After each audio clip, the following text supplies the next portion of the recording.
Instrumentation is solid as always with Carnifex. They always prove to be more than capable of putting out amazing deathcore records.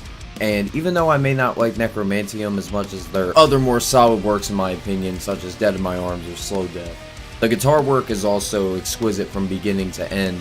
My favorite probably being the lead solo on How the Knife Gets Twisted.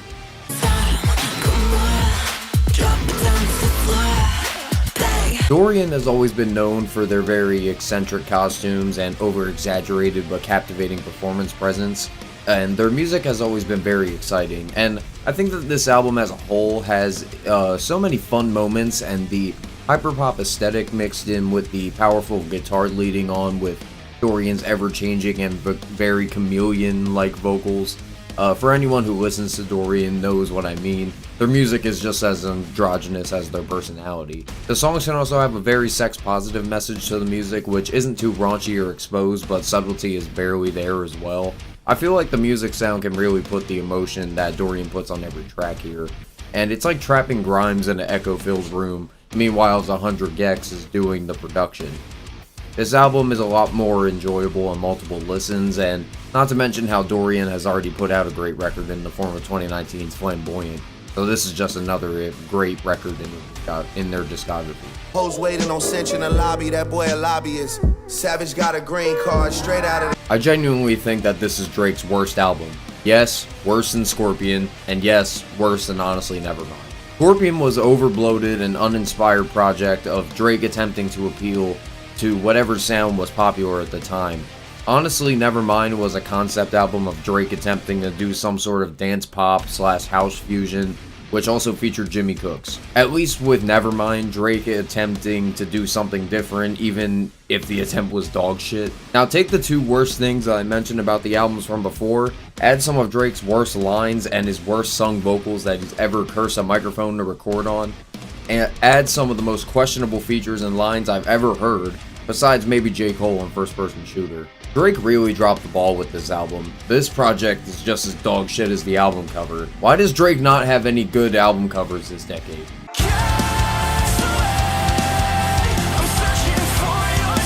Of Mice and Men was one of those bands that I kind of grew up with as not really a gateway band, but I can tell you that Restoring Force and Cold World were definitely albums I rocked back with in the middle school days. I kind of fell out with the band as I got older and after the departure of Austin Carlisle as lead vocalist, but I did also listen to their 2018 Project Defy, which was a pretty decent record, but the band was still getting acclimated to Austin leaving, so it didn't seem as good as the first two albums in my eyes. I did not listen to the 2019 and 2021 records. I've heard singles from the 2021 one, but I can tell you for a band like Of Mice and Men that just returned to touring this year, almost 3 years since their last show, and also getting to see some of these songs live, and I can tell you that this band still have that spark in them.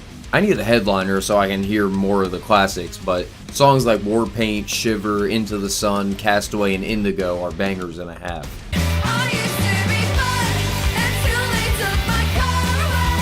This Australian indie rock band caught my eye obviously by the name, but I kinda had low expectations because I had been running into a lot of pretty bland indie albums this year.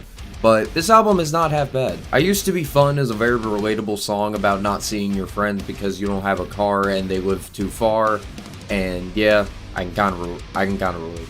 Sometimes repetition can also be a good thing. The title track of this project is also filled with shouts of I love you from all of the band members, and the ever-increasing energy is super infectious. The second half of the album I feel like kind of drags me out of it a little bit, but it does come back with the two solid closing tracks.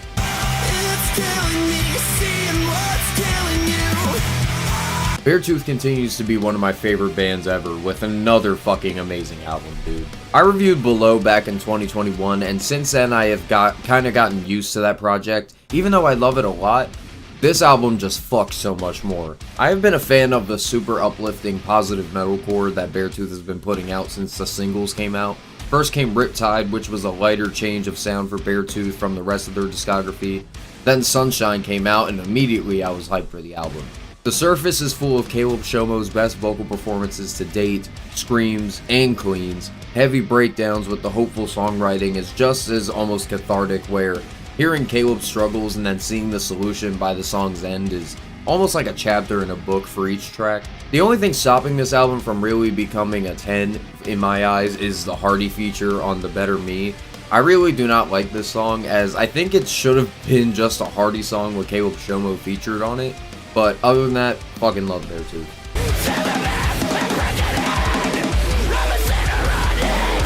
This album is filled with great mixes of hardcore and industrial styles of music, and not to mention just weaving in smaller elements, just like an acoustic guitar on Twist the Rage to intro the album, or Liminal/Space having almost a spiraling guitar sound to it, giving you anxiety all the way through, but still going hard as fuck with the instrumentals and vocals. I really liked hearing the melodic female vocals. I think it's Meredith, but I could be wrong. Not to mention on Displacement, where it starts to sound like a Story So Far track at the end. Like, there really are a lot of things in this album that you can pick apart, but then we'd be here forever. Check this one out if you're a fan of melodies and blegs in your music.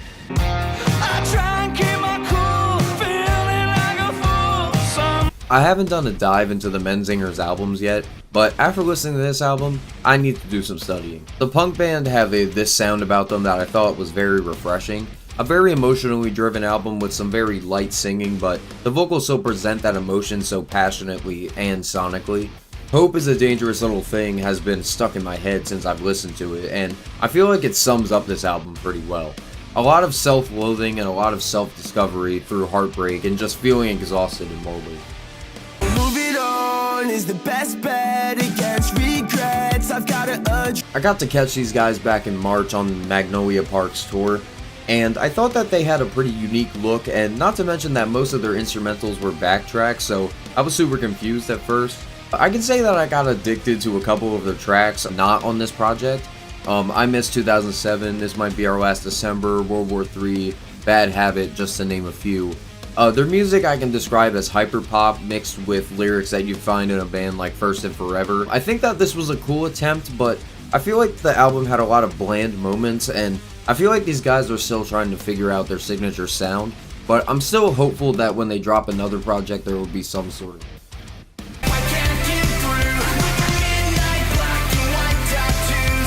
It's like a lower C tier, maybe a higher D tier Blink-182 album.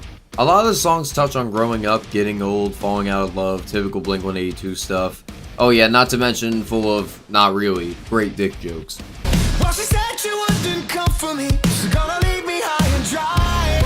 First album from Boys Like Girls in about 11 years, and I do enjoy my simple pop rock with fun-loving lyrics and themes, but I don't know, compared to the bands like the Somerset and the Maine who also do a similar sound, the songs just aren't as good as their magnum opus, Love Drunk. Just don't think this album really lived up to the hype of their return. Kinda disappointing in my eyes.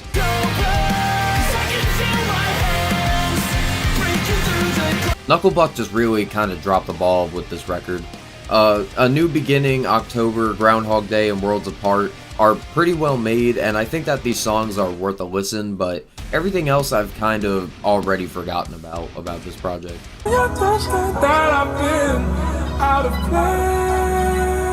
What a beautiful project this is. Sampha has always been someone that I keep in my beautiful music rotation, which is mostly just Frank Ocean. Lahai is full of great piano playing from Sampha, and the lo-fi production is just wonderful. Sampha has one of my favorite voices of all time, just for this Tiny Desk performance alone. This project is chock full of his amazing vocals and even better instrumentals to back up what was already a wonderful performance on this amazing Aphrodite of an album. I can go on and on about how beautifully sung and how terrific the production is on this album, but then I'd be a broken record, so go fucking listen.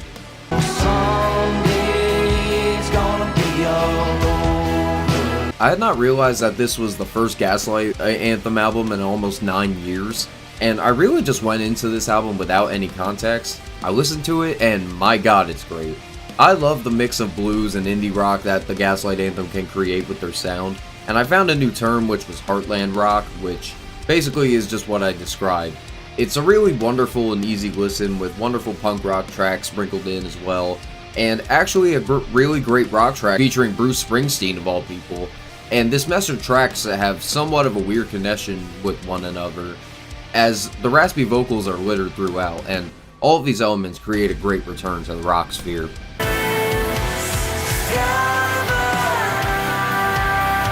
Similar to Of Mice and Men, In This Moment was a band that introduced me to a lot of female-fronted rock and metal bands back then, and I actually love a lot of their older material, and I do mean older, like A Star-Crossed Wasteland and Beautiful Tragedy. Since 2017's Ritual, they've really upped their stage presence and theatrics, which have been a staple of their live shows even today.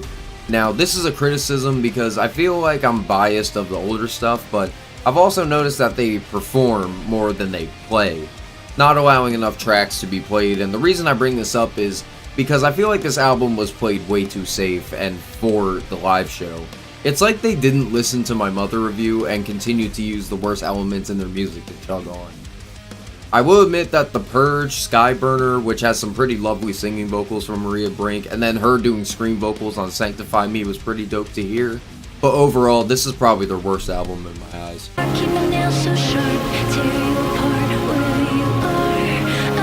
My first ever album I reviewed was Poppy's I Disagree back in 2020, and since then I've seen that Poppy really just chooses a genre for every album she wants to do. Her first two projects were just pure pop projects, then 2018's I Am a Girl was a whole fucking Frankenstein fusion of pop, rock, and electronic, but they were basically stuck to every track.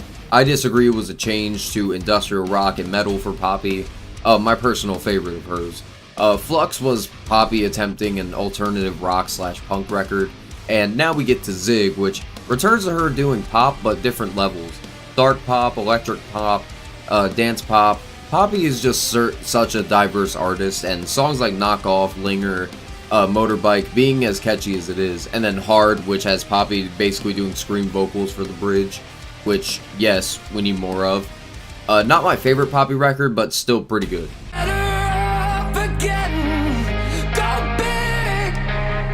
Another return record for an emo band, Taking Back Sunday dropped 152, their first album in 7 years, and I feel like I'm saying that a lot in this video. Anyway, Taking Back Sunday drops some emo music, and it's pretty decent. I love Adam Lazzara's voice, and Taking Back Sunday was a band that I almost got to see at Sad Summer this year before I had to leave after the main, and listen to this project. If you like anything that sounds like a guy being broken up with, some sick guitar riffs and emotion-filled vocals, check it out.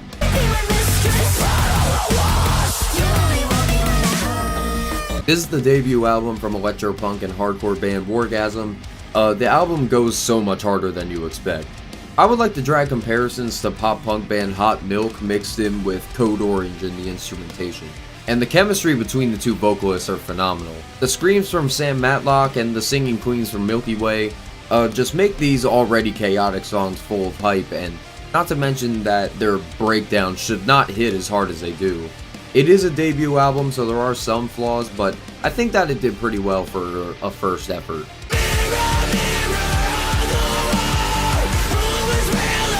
I've loved Magnolia Park since I listened to Baku's Revenge last year, and I got to see the whole album live, which was a great experience. I could be wrong, but I think that maybe this album was a little too soon to release. Some of the songs could certainly use some more work productive-wise. Josh Roberts has a great voice, but also the album is basically half features, most which aren't that good. I'm looking at you 2EX2, and I feel like this album runs a little bit dry by the time the first Halloween tip is given. I still love Magnolia Park, but man, I wish this album was better. So that's it. That was for October. That was all the albums. We have November, and then I'm not going to be doing December because no albums come out that month. And even if there isn't enough that I want to do a full video about. So we're probably going to start the list week, the first week of December. And I hope you guys enjoyed this video, and I will talk to you all later.